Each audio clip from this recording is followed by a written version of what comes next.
Hello everyone, I'm Alfred. Today I'm going to talk about our Tag Manager. With Meet Alfred's Tag Manager, you can organize your leads and connections by creating tags, assigning colors, and managing them all in one place.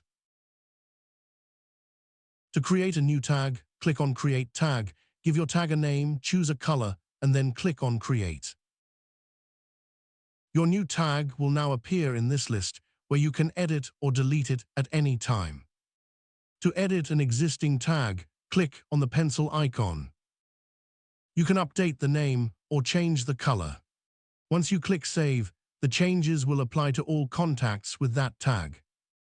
To delete a tag, click the Delete icon.